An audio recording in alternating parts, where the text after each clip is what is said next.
Welcome to this edition of Peak Performers Podcast with your host, Thor Conklin. Thor will be sharing the necessary tools, strategies, and psychology you'll need to become a peak performer in any area of your life or business.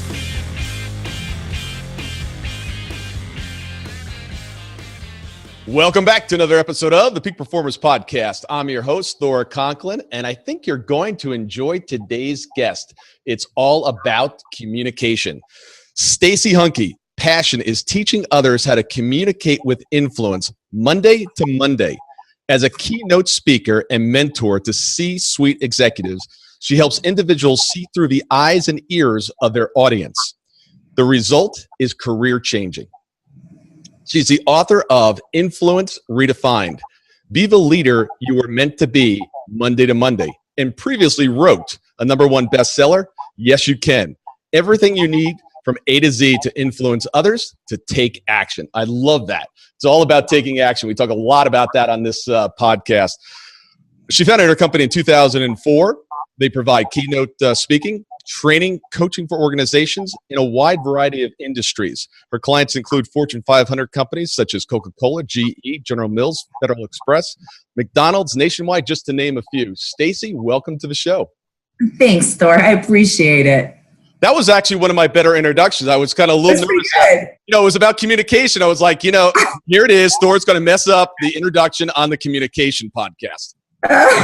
Exactly. No, high five. You did a nice job with that. Well, thank you. I guess, we're going on, 590 episodes.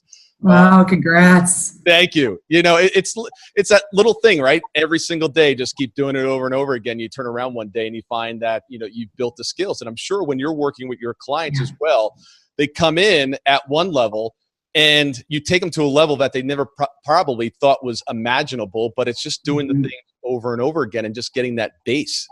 But tell us, how do you work with, where do you start?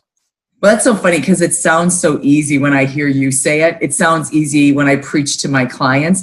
It's the hardest thing to do because anything that takes muscle memory requires discipline, hard work, and consistency. So that's really where this whole idea of Influence Redefined is the recent book where we do a lot of our work off of. That's really where the concept is. What makes influence different from where most people, how they define it, I really believe it's about being consistent. If you are going to have confidence, if you're going to have trust with your listeners, if you're going to move them to take action, you've got to be consistent in how you show up, how you stay showed up, what you leave behind in every single medium. That takes a lot of focus. It takes a lot of work. But then you do, kind of like with your podcast, I'm guessing at some point you can reach this point where you realize, okay, I've got the momentum. I'm very aware. I know when it doesn't work. I know what does work. And you keep moving forward. What I find the challenge with a lot of people that we work with, first, they don't know what they don't know. They believe that their title, or if someone keeps telling them how good they are, that all indicates how much influence they have. And I really believe that's not the case. I really believe that influence is not a badge of honor that you suddenly achieve based on your level of success in a company per title or position. I think influence is really in the truth behind who follows you, the type of relationships you have, and the money that you have in your pocket. Do you find it all, and I find this with our clients, is sometimes they'll get to a certain level and they feel like they should already know this. Their level of skills should be at a certain place. And it's difficult to step back and say, okay, I'm in this position of perceived power because of where I am in my career. I know deep down that I really don't have the skill sets that I need in this area, but it's really hard to ask for help because I'm supposed to know it already. Yeah, exactly. I think that's half the problem. And a lot of times when an executive is working with me or someone on my team one-on-one, the door is closed, it's just the two of us, that's when all the truth comes out. And a lot of times they'll say, here's what's happened in my career. As I climb the ladder, it gets lonely. I start to hear what everyone wants me to hear. I hear a lot of good, nice job feedback. And it's the executive that recognizes, wait a second, I'm just like an athlete. There's not a single athlete that doesn't get coaching, doesn't receive mentoring, or doesn't constantly focus on this deliberate practice. As an executive, why am I any different? And I'm intrigued with that concept, Thor. I don't understand why athletes, musicians, actresses, they're constantly learning the craft. And there's some people, not everyone, but there's certain people in corporate world or associations, wherever it might be, that they reach a point and they'll say to us, well, our leaders, they worked hard to get to this position. They don't really need the feedback. And I'm thinking, what do you mean they don't need the feedback? They need it now more than ever, because also flip that concept of that you don't get appropriate feedback. When you climb the ladder, you're also more visible. And people are always watching you because they want to figure out, what are you doing? What are you saying that got you to be the CEO, that got you to be the VP of sales, that they're going to start following you. And we can see, my team and I, when we go into corporations, Thor, you can tell, if you work with a level below the VP of sales, for example, you can tell what that leadership's like just by the way that team interacts with us, how they interact with each other. And that's either in a very positive way, or you can tell the communication isn't as open as it could be. Yeah, I never understood why a lot of leaders don't want to have people around them that will tell them the truth. You know, they surround themselves with the yes people. I remember when I was working in New York, I worked for the chairman of the organization. And he goes, Thor, I can't ever get rid of you. Everybody else is afraid of me. You tell me exactly what's on your mind. He goes, you piss me off half the time. You know, so right. Say just don't even make any sense. But he goes, then you have these brilliant, ideas, but you're always willing to say exactly what's on your mind. And if you don't agree with something, you'll be the first one to say and speak up. And he goes, I get that a lot too. My clients, the one-on-one that I mentor, they'll say to me, we love you and we hate you. Yeah. Exactly where they're going at. They go, we love you because you tell us what no one else tells us. We hate you because of that same reason. Yeah. I had a client a couple months ago. Well, actually, now it's probably 8 months ago. He was putting together his plan for 18, and I laughed at him. I said, "This is hideous. Your growth last year was 30%. Based on your projections for this year, you're cutting your growth to 15%. What are you doing? This is you're playing so below your means here. Why?" Yeah. And what it came down to is he was afraid. He didn't know how to get there. The numbers started to grow to the point where he's like, I don't know how to do it. Well, I said, now that's a good problem to have, but recognizing that fear, and I think regardless of how high we go, fear always plays a factor. Yeah, fear does always play a factor. And it's such false evidence. We don't even know what we're afraid of. Yeah. I also get, your comment earlier when you said you're surprised that leaders feel that they don't need development.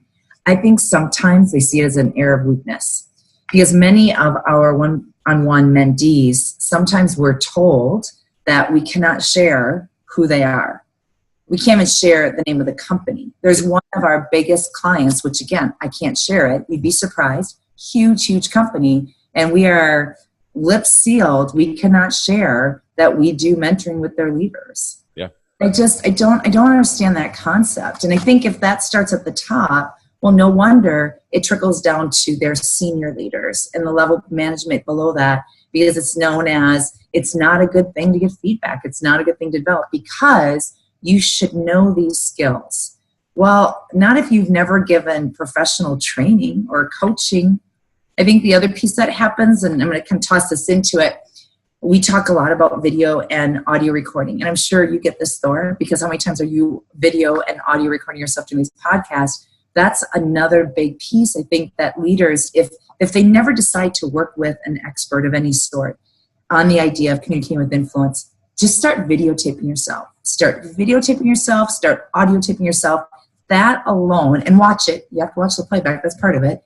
That alone is going to make you want to decide, do I need further development, or is everything I'm doing exactly right and I'm getting the results that I need? Then keep doing what you're doing. Yeah, I remember doing the editing of my early podcast. It was brutal. I'm going back to it. I'm like, this is really bad. Yes. I need some training here. I've got to get I still, if I'm working with my speech coach and he's doing something new with me, I watch it on video and find it in front of a live audience. It's awful. I still hate watching it. I also know, though, that awful, that discomfort, that's all part of development. And any leader knows that being uncomfortable is part of development.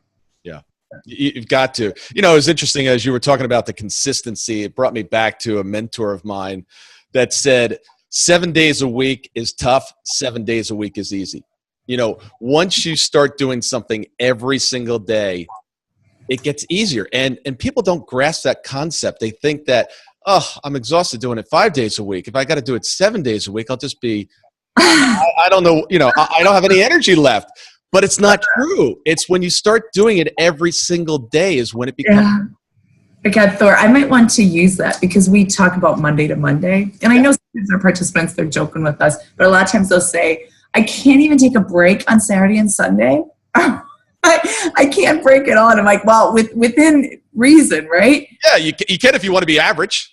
That's it. I also say, I think too, anytime you are changing behaviors, and we should always be enhancing, not changing, perhaps enhancing behaviors, making something our new norm. The more you do it consistently, whether it's the 7-day window, a 30-day window, the quicker the new skills become your norm. And that's something else I always share with clients because they're always asking, how long will this take? What you're showing me, how long will it take? My comment is, how hard are you willing to work? Yeah. If you're willing to do the work consistently, it doesn't take long. You also have to realize, though, you never reach perfection. I don't think we ever reach perfection, Thor, with communicating effectively. We include it. I am always a work in progress. Yeah. And everybody, the audience changes from time to time. The form in which we're communicating is evolving. Look, 10 years ago, we weren't talking about Facebook Live. We weren't talking about Instagram. We weren't talking about all the different platforms we now have. And each one of those has its own style and communication style. Would you agree with that? I do. And that's something I would never want to touch. I never want to touch or change someone's style. I want to enhance it. Yeah. That is determined by what they come to us, Thor, and say, hey, this is what I really want to work on. I'm struggling here. Can you identify what's not working? Because I don't even see it. I'm the same way with my coach. There's sometimes I don't understand why the connection's not quite there, or why didn't I have that level of interaction I wanted with my audience? And that's the other power of development. You only know what you know. And usually that's based on how you feel rather than what everyone else is saying around you. Do you find that clients try to emulate and adapt someone else's technique or style to their own? I do. I mean, that's when they mess with authenticity. I love that phase.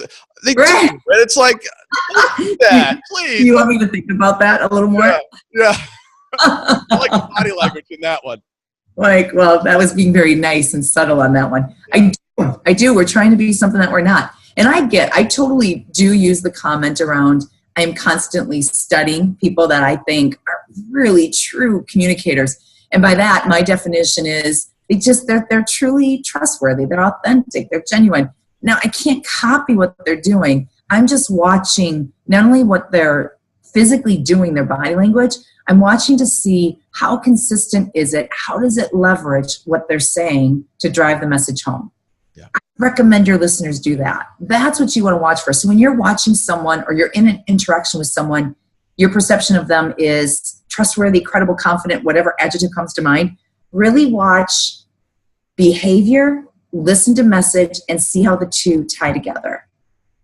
Because it's both. It's not one over the other. They need to have both to get to that level of perception you have about them. Yeah. I gave a speech recently at a dental conference, and we were talking about leadership. And it all came down to, do you? We went through kind of some examples of great leaders throughout history. Each one had its own style. And if you try to adapt and become one of them, it'll never work. You've just got to do you and hone your skills, because your tribe is going to be attracted to you when you're authentic. Yeah. As long as it's the best of you. Yeah. I want to clarify that because we that one with me too, Thor. They'll say, well, this is me. Yeah. Well, that's so we're going to Do you really want me to tell you what I think? Yeah. Yeah. No, that's not good. Yeah. And maybe you go and ask, in addition to the video, the audio taping, the other technique or tip that I give individuals is all you have to do is ask people in your personal life, your professional life, that truly are honest with you, that truly won't sugarcoat it, to ask them, How do you perceive me? How do you see I come across with others in different situations? And finally, what do you think is one misperception others have of me?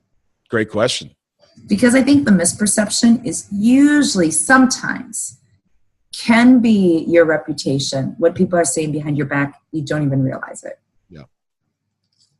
Interesting. And it's interesting because I'm always talking with our clients is, how much time are you spending with those clients that are no longer with you? How much time have you really gotten to spend with them and find out where you were missing the mark? Where were you not communicating effectively? I was just reading something literally today from a startup guru here in Atlanta, and he does a lot of investments. He finds entrepreneurs, invest in their company, and then he controls the majority of the company, and then it's all about making the exit.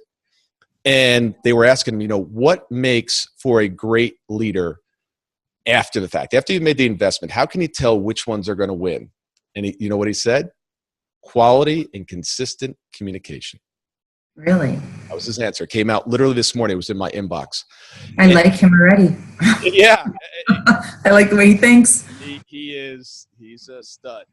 And it was communication with the employees, the communication with the vendors, with the market, with their investors, with their clients.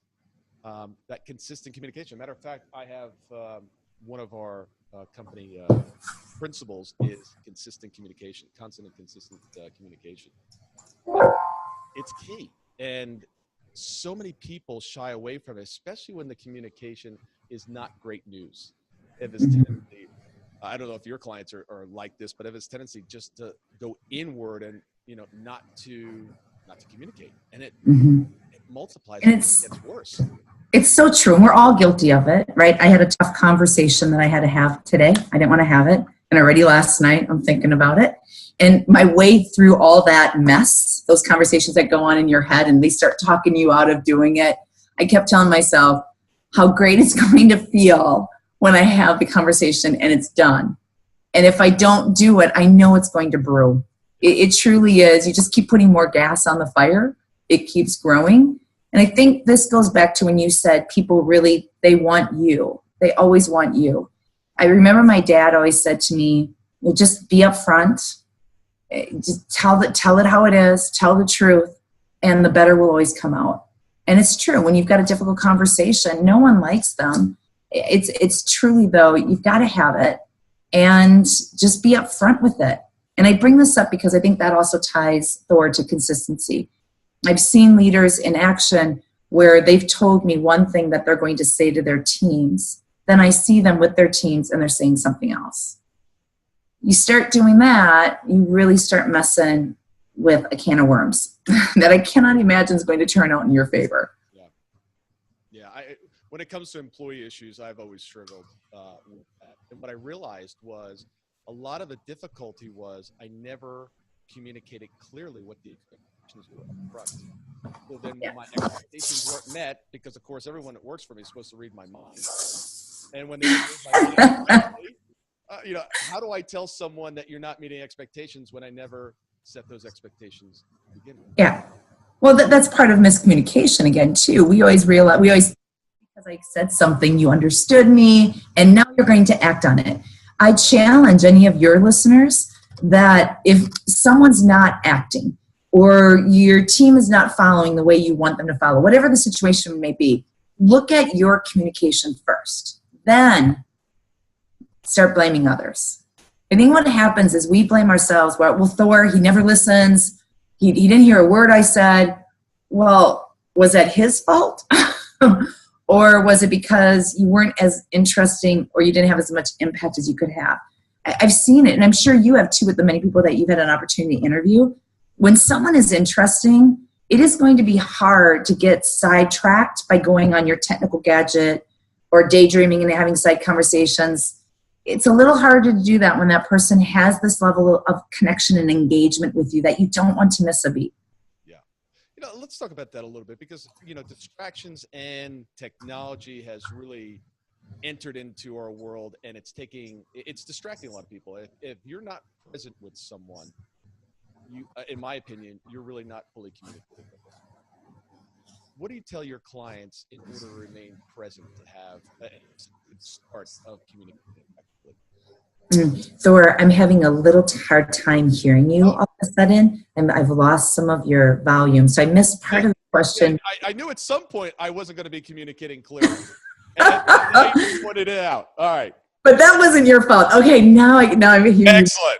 more clear. What was your question again? My question was, in today's environment, we have so many distractions. And in my opinion, in order to have a chance at having effective communication, you've got to be present for whoever you're communicating with. How do you advise your clients to remain present and kind of eliminate and avoid the distractions? Or first, do you agree with the comment that you've got to be present first? You've got to be present. And it's such common sense techniques that I'm going to give you right now, and I'm to blame too. If I'm on a call with you and we did not have the video on, and I had my emails open, and I've got my phone open with text messages coming in, I'll guarantee you I'm paying half attention to you. Yeah. Since you can't see me, I'm probably catching up on some emails. That's why I decided to do the video. That's the whole reason. I knew you were coming up, and I'm like, nope, we're shooting the video. She's right? Distracted. That's right. We're all guilty of it. Now, here's what I do have a hard time finding. When you and I are live, and I got my phone, if I was in the midst of our live conversation, checking out the text messages that are coming in, checking out some emails in front of me. I mean, I don't get to understand why people do that, because that truly communicates that my text message is a lot more important than talking to you right now. So is it a matter of literally shutting things down when you have a conversation? If that's what you need to do, then do it. If it's a matter of you mentally for 1 minute before you take on that next phone call, the next video call, the next board meeting, 1 minute to just really focus around what's the purpose of this meeting and what can I do to make sure that not only do I provide value, I don't waste people's time. And I wonder, Thor, if it's because, going back to your earlier comment, we have so many distractions. I mean, how many conversations have we all had already today? You know, it's 4 o'clock Central Standard Time where I'm at. I've had so many conversations just like you that it's making it that much more difficult to pay attention, because at this point you're kind of worn out, or you're thinking, oh, I've got to get these emails out before the end of the day to catch these people. I think when you start losing the focus and the attention, you waste more time. Yeah. I think if you could just do one task at a time. I find when I do have office work, I don't have calls scheduled, I will shut things down just to get the proposal done, or just to get that article written that I keep putting off. Because if I don't do it, I'm like any other human being out there. I am multitasking and trying to get a multitude of things done. And then my team catches all my errors that I make, because I think they can read my mind when I'm sending them the email. Yeah, there's a great little exercise if you think you're great at multitasking or switch tasking, which it really is. And first of all, women are actually better at it than men. Oh, there you go. But still, you're not that good at it. So Same things for the fact. Well, I'll call it as I see it. If you take your first name, your last name, and the street that you live on, and then for every letter, just put a dash. So if it was Bob, it would be 3 dashes on the first line, and then Smith, 5 dashes on the second line, etc. And start a timer and fill in each of the, your name. Just go Bob, Smith, and then the street that you live on, and record the time. Now do the same thing a second time. Take that same, of those dashes, and then instead of doing Bob, just put a B and then an S and then the first letter of the street. So what you're doing is you're switching, because you're used to just writing your name and your address. You're switching from one to the other and do it all. It's amazing. It's about 40% slower every time you've got to switch and go back and forth. And That's interesting. Yeah. There's so much, and I'm too new with the research right now to even share it, because I don't know where my source is. But I've been back to doing research on multitasking again, because I constantly get individuals challenging me with, well, no, you don't understand. This is my generation. This is how I grew up. And everything I come across continues to say, we all can multitask or switch task. We can all do it. We can't do it effectively. No. And it sends the wrong difference. It sends the wrong message. Exactly. Yeah. And I'm thinking this is my only opportunity with you, first time that we met today. And now I'm going to come across as you're not important, and I'm going to do all these other tasks while you're on a call with me. It's just, I think everything that we do, Thor, our name is tied to it. Yeah. And when your name is tied to it, here's the good news. You get to choose how you want people to perceive you and the reputation that you want to create. That's your choice.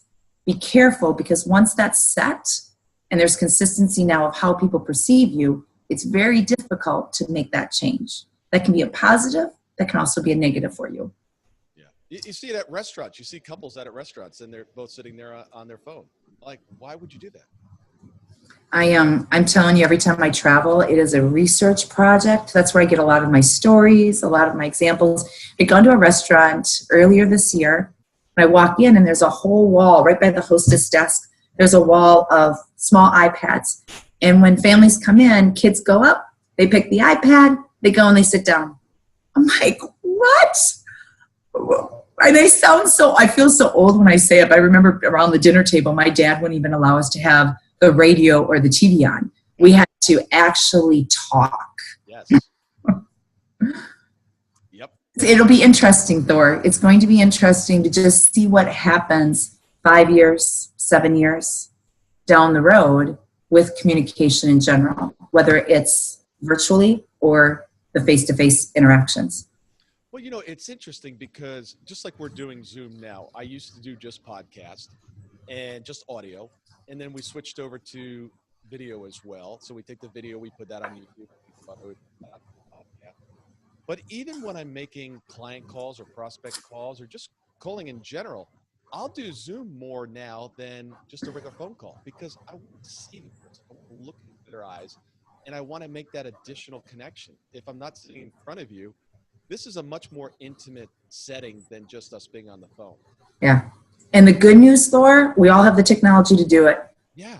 We're trying to get our clients to do it, because a lot of the conversations when we're talking about virtual, how can you have more influence in a virtual setting?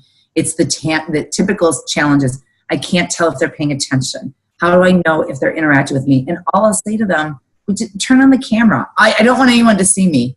And I'm thinking, seriously? People see you all day long. It's the same concept. We've done the same thing, Thor. Probably in the last 2 years, we try to do our sales calls via Zoom. Now, it's interesting, the clients that still won't do it. Yeah.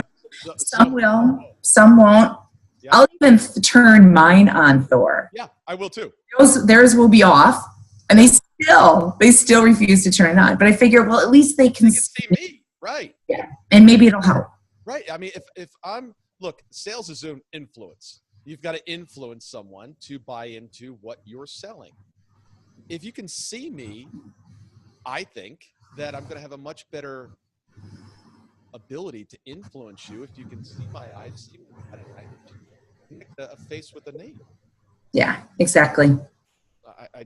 For me, it just seems to make sense. And in communication, I don't know the exact percentages, but only so much of what we say is true communication. Our body language, our tonality, our speed of speech, all of those things communicate as well. What is? Do you know what the percentage is? It's like a low percentage. 7% of what we.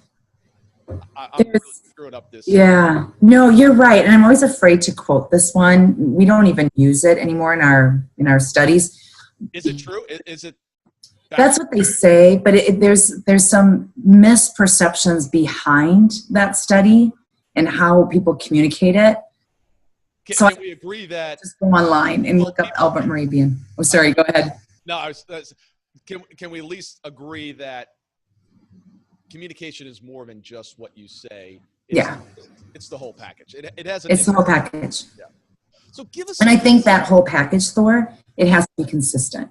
That, to me, is what significantly separates someone who's a good communicator versus someone who's influential Monday to Monday, is the body language always is consistent with what they're saying. Because I could sit here and say to you, I could do a demonstration since we're live. Yep. If I said, I really think communication is really important, and that everyone, should practice it.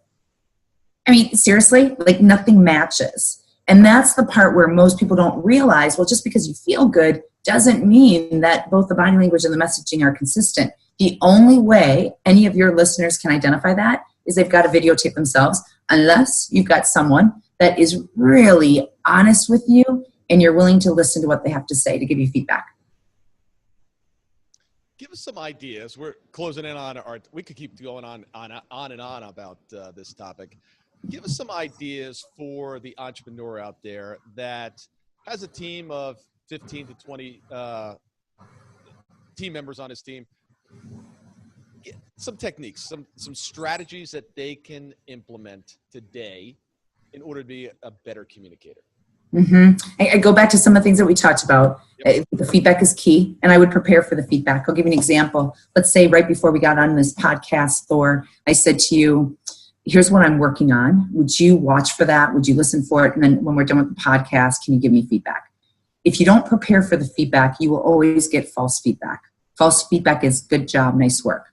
Now, if we were in a situation where we weren't live, it was just you and I talking, I would also encourage leaders to interactively coach. When I say to you something at the beginning of our conversation, here's what I'm working on, Thor, would you coach me on that? And maybe for the first minute, 2 minutes of our conversation, you're interrupting me, you're interacting with me, you're coaching me. That would be step number one. Number two is I would pull out the video, and all you have to do is go on your smartphone. We have the capability to do video to audio.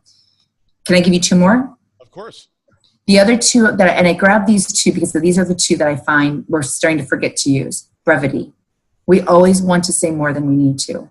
Say less, you will always have more impact. Think really short bullet point sentences. Let your teams do a lot of the talking during certain situations for you to really identify what do they need and how can you adapt your message on the fly. Number 4, we've lost the connection engagement of truly staying connected with a person's eyes because we're looking at our phones, we're checking out email on my laptop, we're checking out whatever else is going on. We have lost this ability to truly connect. And my tip around that is I don't refer to it as eye contact. I talk a lot about eye connection, where the only time you speak is you're connecting with someone's eyes. Anytime you're looking away, even if it's just a break to give your listener, or if it is to refer to a document, research, a table, a graph, you pause when you do that, but only speak when you see eyes. That's very much of a disciplinary skill. Most people use eye contact. We just contact people, we give glances, we kind of scan the group when we're sitting around that boardroom table. What I'm talking about is really when you're speaking, you look people dead in the eyes for a full sentence or thought before you move your eyes along. Why that's important, eye connection is the only skill that conveys trust. And without trust, everything that we talked about today during this podcast, I don't think it matters. I agree. I love that about saying less. Earlier in my career, I did a lot of work with private equity firms. Probably some of the smartest people I've ever worked with. Yes. They didn't say much, but everything that they said, you listened. Yeah. Think of a comedian. I study comedians a lot because I think the good ones, the successful ones, that's such a skill.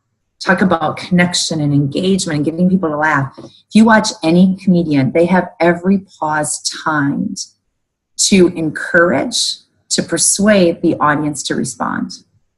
And the more that they position those pauses in that brevity to get that response, it's almost like a trickle effect where the whole audience starts to connect, starts to interact and engage. And I would imagine if they're getting evaluated, a comedian, whoever's in the audience evaluating them probably is evaluating them based on the laughter and the level of connection and engagement that they have. There's a study, and I think it's called Roddy Cotty Group, and it states that today 81% of US CEOs hire interpersonal skills over technical skills. They value them? They hire interpersonal skills over technical skills. Yeah. And if you think about that, it's hard to teach an interpersonal skill. Technical, you can teach knowledge, you can teach product knowledge.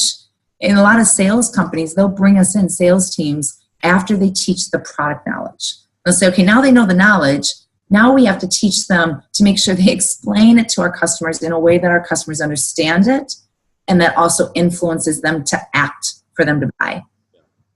Do you find that interpersonal skills are becoming less and less common? I do. And I wonder if it's our technical gadgets, if that's part of it. I really do. I've got nieces, and over Thanksgiving, we're sitting on the sofa, and one of them has her phone next to me, and she wants to text back and forth. That's how she wants to communicate. Right. You just asked the wrong person to do that with you. No.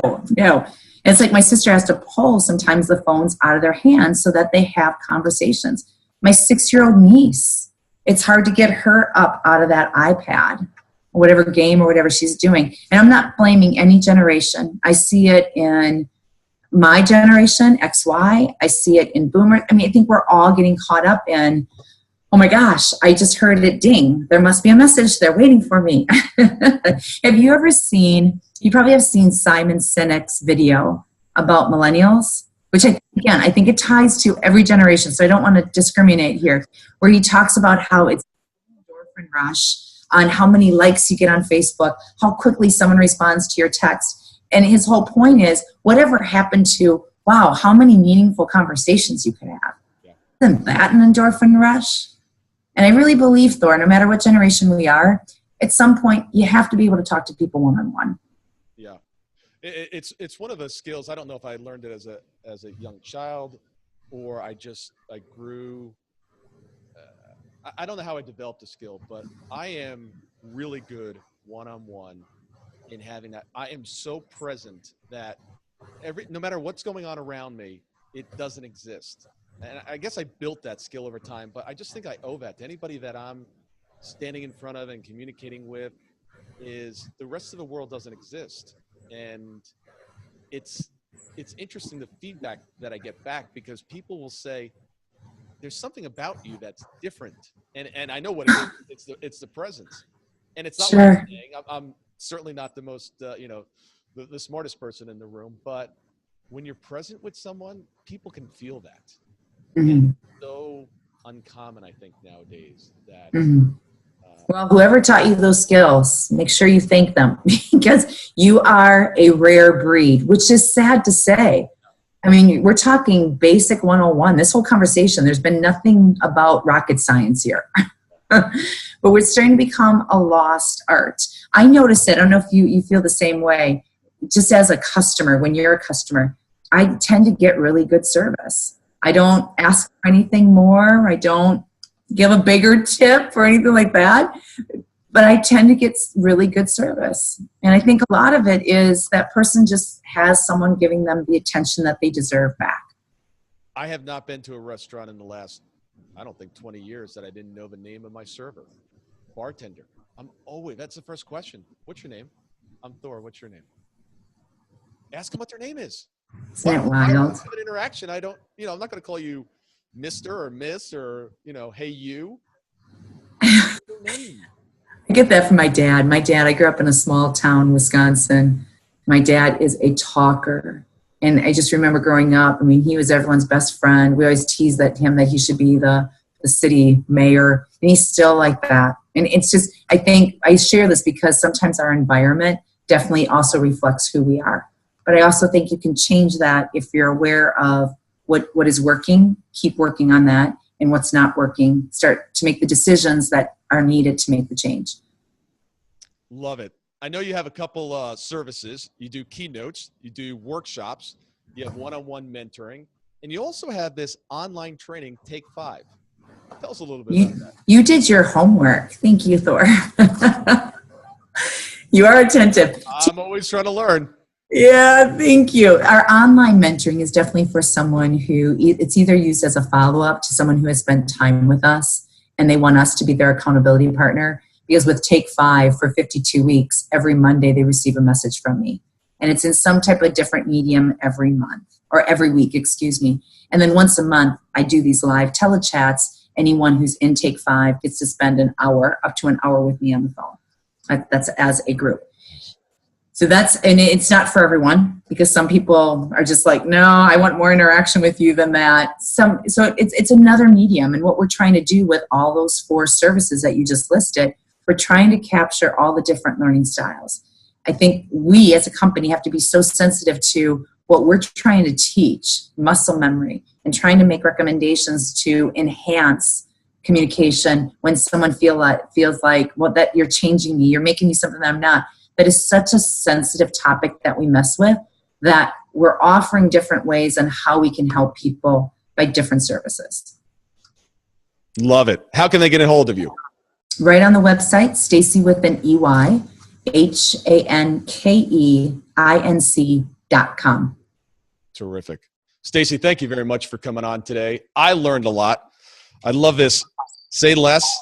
And I love the eye contact. Or I'm sorry, it wasn't eye contact. It was connection. Connection. There you go. Please speak when you're making eye connection. Yeah. Interesting. And one thing that I do, and I don't know if this is good or bad, I won't look at both eyes. I will focus in on one eye versus another. Mm-hmm. Any thoughts on that?